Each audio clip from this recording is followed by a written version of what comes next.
being as if that I know, because the last time we talked, you were doing this cross country bike thing. Yep. Yeah, I'm coming in cold on this one. I don't know anything about this guy.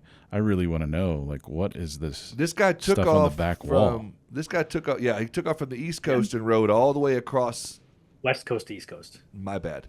Did you have to correct me? I was on a roll there. Oh, sorry. So he Keep rode correcting.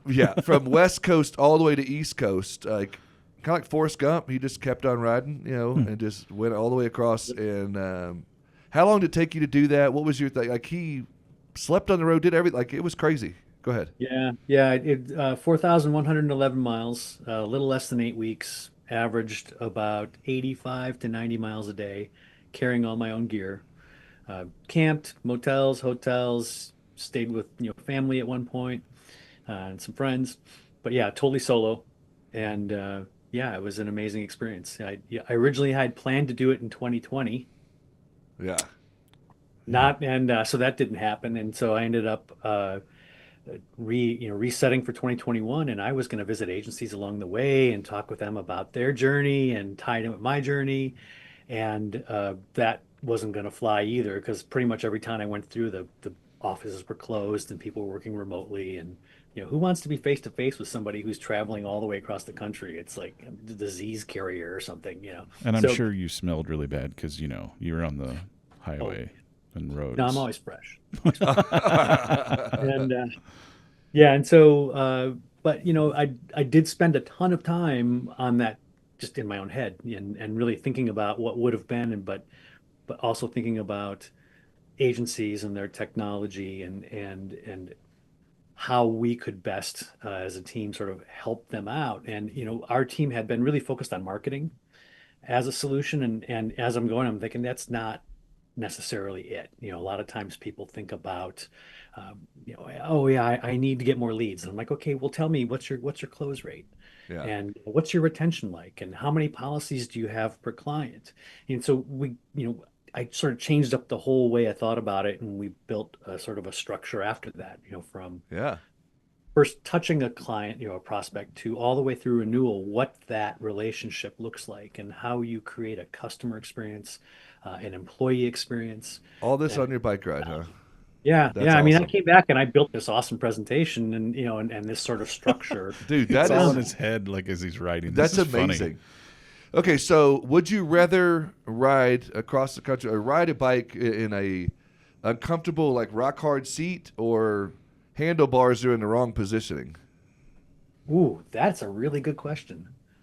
Good, it came right off I the mean, I dome. ride So I with was a pretty hoping it hard worked. seat right now, but Okay, the handlebars, no, that's not good, because that messes you all up. exactly. So which one would you? So you'd rather have the handlebars in the right spot and a hard seat, Yeah. I mean, I ride with a hard seat anyway. So. dude. But you got to have the shorts then to have the padding then, right? Yep. Okay, because that's the worst. When I'm an amateur rider, I don't do it very often, but having an uncomfortable seat is the worst. Or like I've never heard Heath talk about riding a bike. So right. Yeah. I was 8, and it was a Huffy, and I'm just kidding.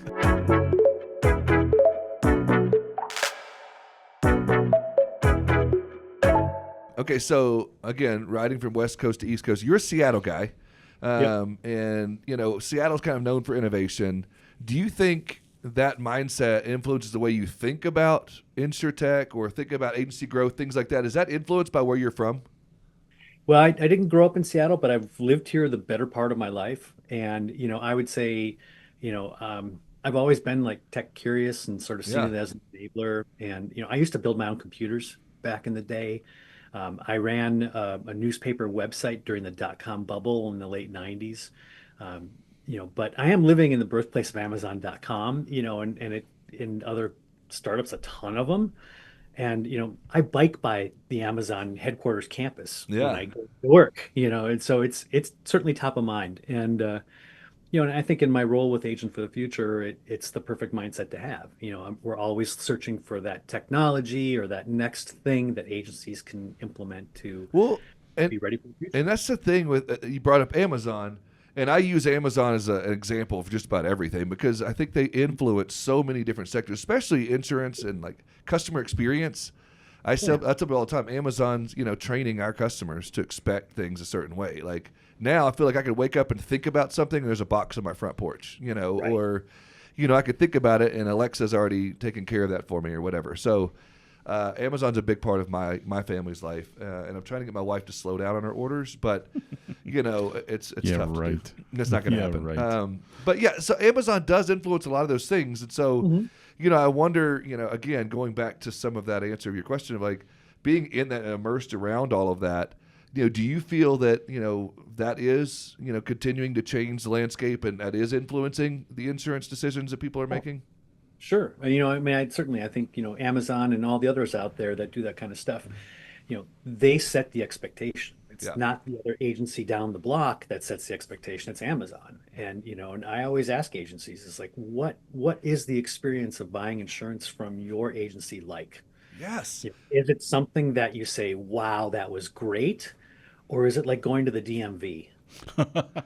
100%. And so, what's the most common thing? What makes your ears perk up when they answer that question that you ask them?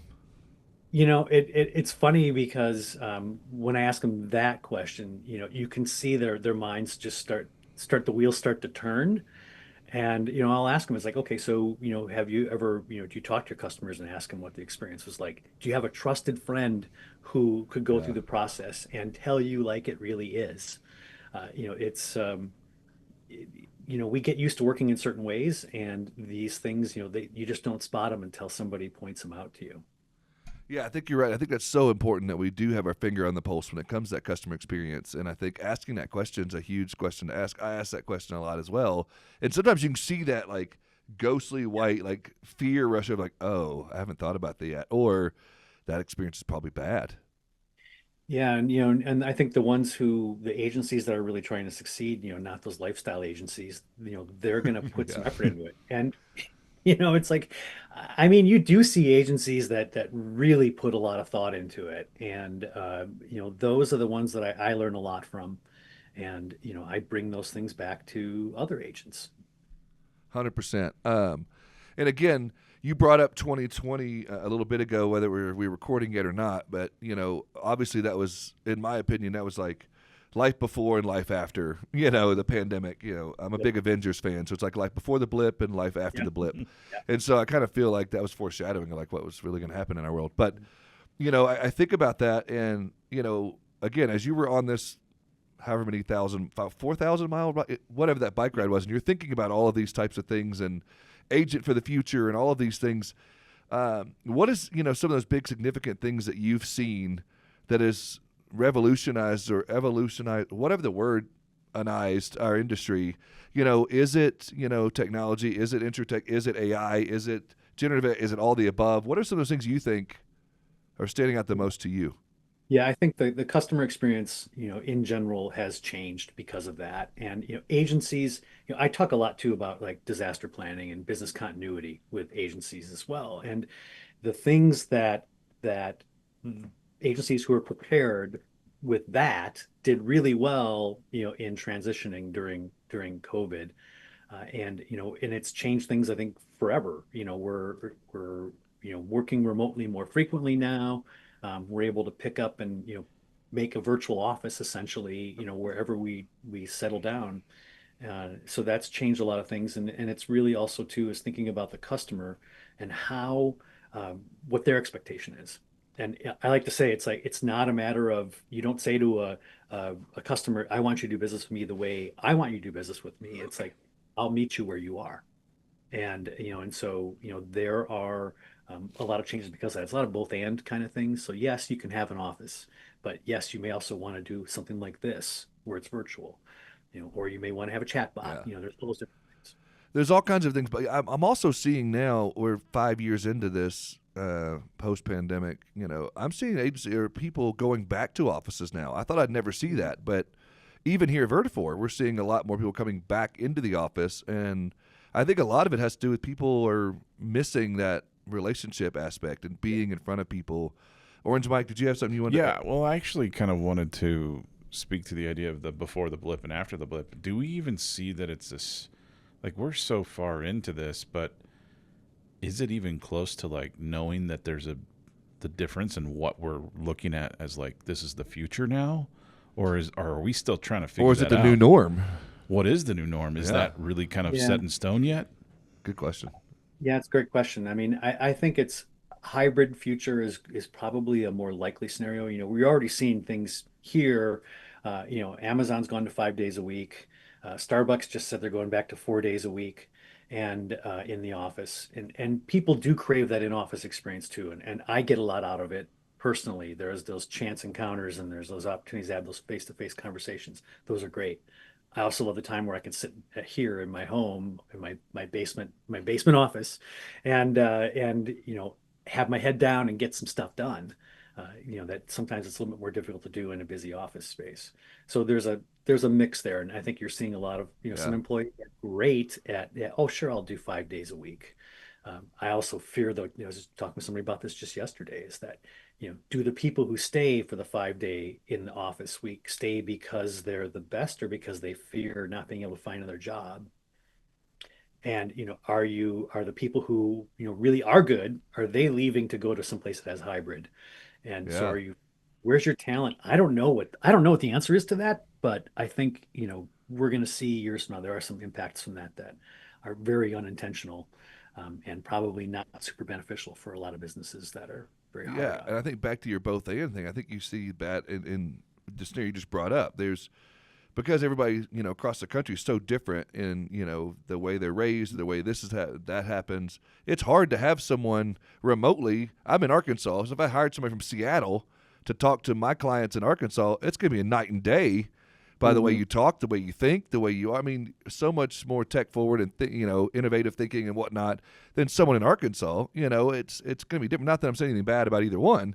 It's just going to be a night and day difference. So there's that both and. Or you could look at it as we're going to get a totally different perspective on our insurance coverages and what we're looking at from having someone in Seattle to talk to us about it. And so there might be respected to have that answer from somebody in Arkansas. So there's a both and there's a whole lot of different scenarios there that you bring Yeah. up. Um, and while my squirrel brain is on that, I'd love to know as you look at and talk to agencies about this agency for the future or agent for the future, Mhm. what is, for those that don't know what the agent for the future is and what Liberty Mutual's doing there, because y'all have had a lot of changes too with mergers, acquisitions, and all that kind of stuff lately. What is that? What is Agent for the Future, and what are you guys doing with it now, and what are you looking for that Agent for the Future? If you can answer all of that in like a minute and a half, I'm just kidding, but Great. yeah, go. Start the timer now. Go. Okay. Yeah, Yeah. So, Agent for the Future is an initiative of Liberty Mutual, Safeco, State Auto, soon all to be one brand. Can't really talk much about that. That's not my area of expertise, but it's a free initiative that it really is to help the industry.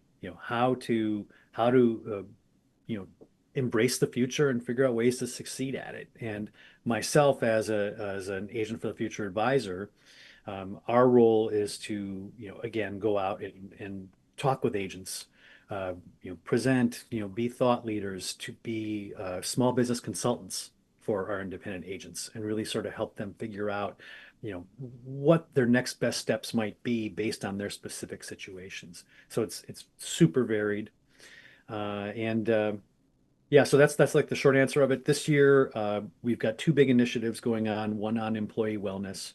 It's been a hard couple of years. And the other one is on AI. And, in fact, I'm leading that initiative and the content that's going to be a part of that. And that'll be launching a little bit later this fall.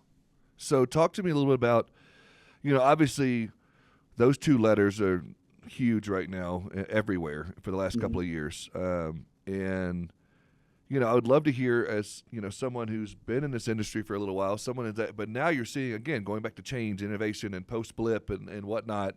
Mhm. What are you seeing right now? Agencies, whether they're afraid of it, adopting AI, they're scared, they're not scared. Like, what are you seeing, and how is that shaping the conversations you're having, just high level? Yeah. Yeah, no, it's super varied. Whether agents are adopting it or not, I would say just in general, though, when you think about AI, we are moving the from the computer and internet era to the AI era. A lot of the experts who look at this kind of stuff say, and certainly I'm seeing the level of AIification of the independent agent channel is really growing. We do research on that, and one of the things I find really interesting, you were talking before about things make my ears perk up. And one thing was when people say that, yeah, I don't think we're going to be using AI anytime soon. And, and I'm like, well, let me throw you a couple facts. And, for one thing, there's Yeah. there's the Yeah. there's the Microsoft Work Trends Index. They do this big study every year. And one of the things they said is that 75% of knowledge workers are using AI. That's either personally or professionally. And a lot of them are bringing it to work, whether the agency knows it or not. And then the other one is that you're seeing a lot of tools start that agents have been using for years are starting to add. I mean, there's new players out there, and there's a ton of those, and I'm tracking that as well. But then there's ones who are existing players who are starting to incorporate it into their workflows. And so I think agencies need to understand that, my take is that I think a majority of agencies will be using AI, if not already using AI this year. But, according to our own research, it's like only about a third think that they'll be using it in the next 5 years of the people we've surveyed. And I'm like, you're probably already using it. 100%. And you I would say a new word of the day though, AIification. Isn't it a fun there one? you go. I like that word. And I think we've been using some form of it for a long time and didn't recognize it or realize it, with smartphones or with Alexas or with whatever. And I relate it back, and I'm going to age myself a little bit, but going back to the early days of like Word, that little paper clip that you used to have that would pop up. Do you remember that? What? Clippy, yeah. When that guy would pop up, that was a form of AI back in the way back days, I feel like. And so maybe it wasn't officially, but I feel like it was. A helpful assistant, yeah. Really yeah, and so I feel like, we should be okay with some of that. But so again, how do you see, okay, you talk about customer experience, and you're big on the customer journey, and you thought about this for 4,000 miles, and now you talk about AI, and you're looking at, AI more closely now, and you're leading the initiative there. How do you see agencies bringing those together to improve? And then follow-up question to that, if you can remember, is how should they be if they're not? Let's see how I can take this one on. So there Bad are, question, Heath. I mean, no, it's like, no, it's funny. I'm just trying to show that it's a wide ranging thing. Yes. There are a couple things I think that, when I talk with agencies about this, there are some things that they really need to be thinking about. One is, making AI part of your day, trying it out, testing it, experiment. If you've got a Gen AI model, make sure it shows up on your desktop when you're working. Understand where it's showing up in your agency already. And, inventory the tools you have, because you're going to find that it's probably out there. Poll your staff. What are they doing? Have you got somebody who's an early adopter who can help champion it? And then the other big thing for me is an AI policy, is having a usage policy. Now, remember, like 10 years ago, 15 years ago, social media, you all need it, I need a social media policy so my people don't do something bad. And I'm like, no, no, no, no. I get that. But now you need an AI policy, and I am not seeing the same level of urgency. And that, frankly, because that scares me, because the potential and the risk with AI and poor usage of it is much greater than it was with somebody just posting on Facebook. Well, yeah. I was going to say that we talked about this kind of earlier, is like, how much of the old school way of thinking do you have to bring in to this new school system, when it comes to AI? Old school, I think. So, I'm always trying to find some sort of analogy or metaphor to help people sort of grasp the idea. And, and I would say, like, social media is a good example of that. People are like, what is this thing? I remember when we first started talking about social media way back, we'd be talking about marketing and all these other things agencies should be doing. And we'd say, okay, now let's talk about social media. And everybody in the room would fold their arms and sort of sit back. And, and now, then after a while, they sort of got into it. And, if you think about today, or say like smartphones, it was hard to use, didn't really get it. And now it's in your hand.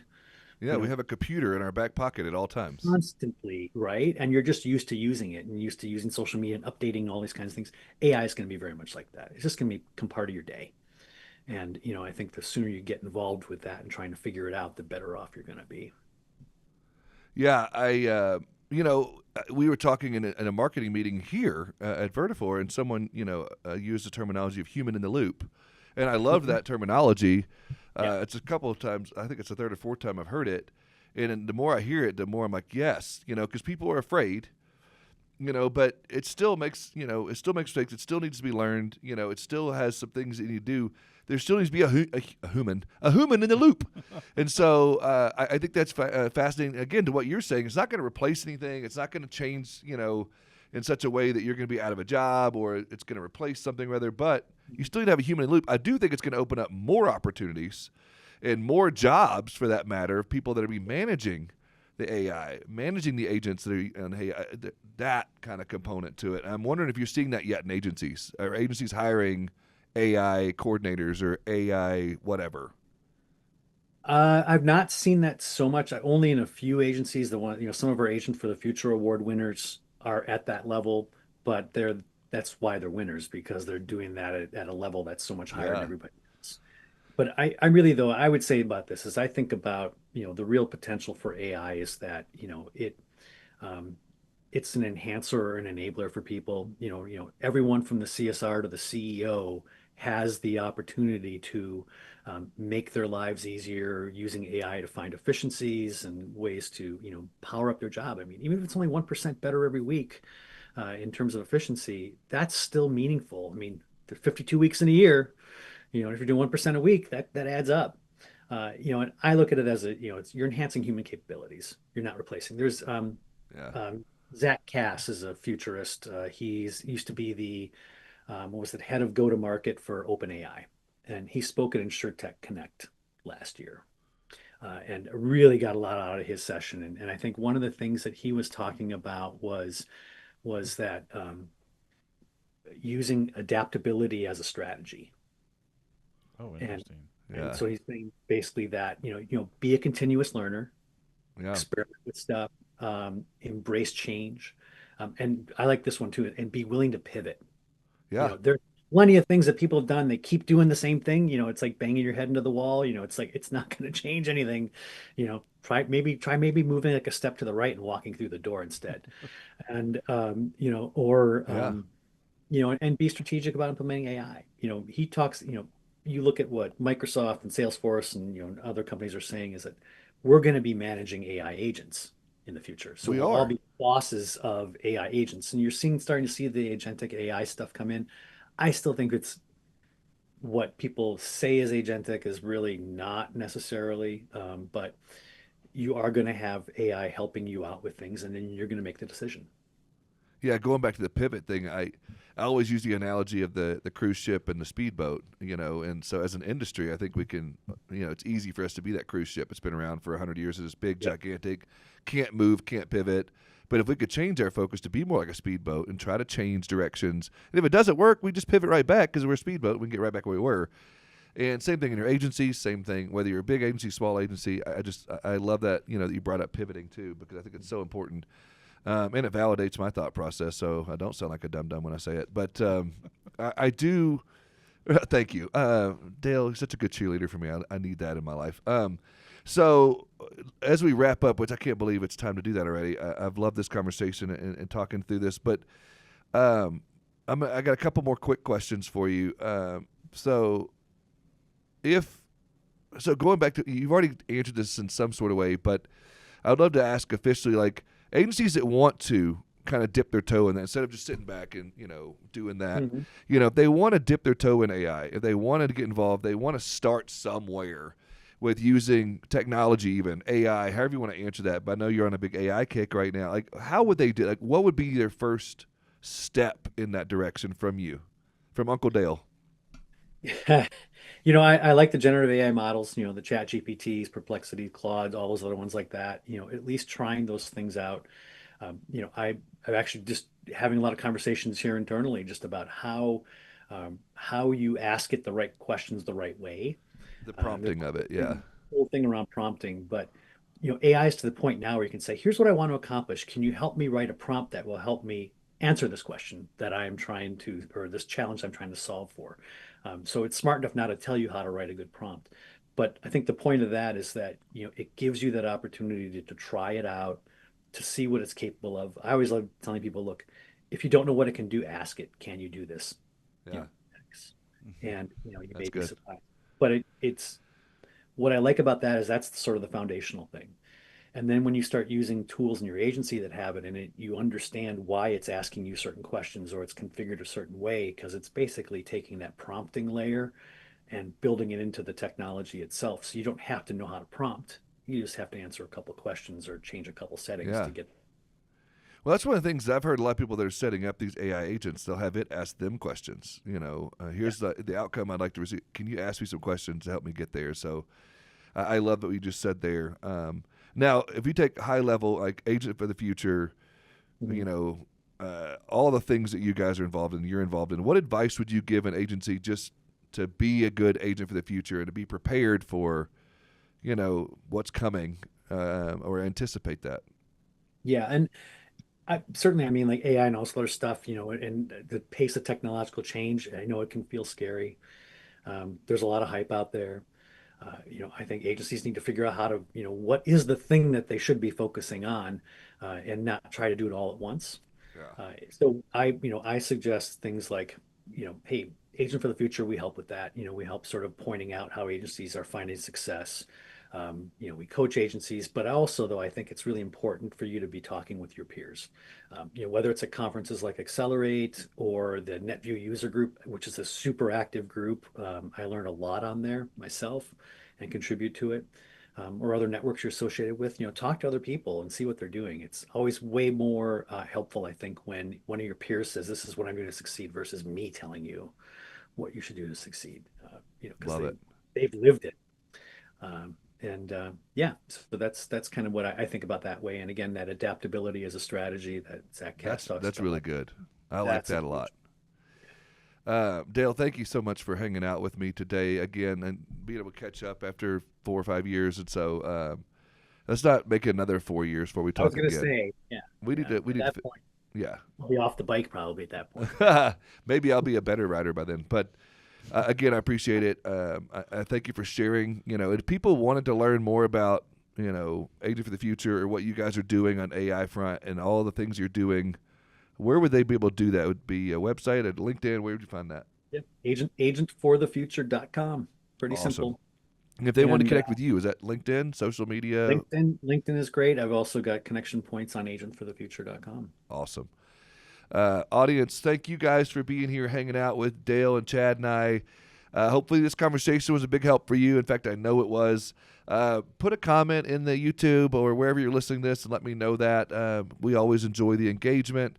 If you've not subscribed yet, what are you doing? Make sure you subscribe now wherever you listen. Smash the button. Smash the button.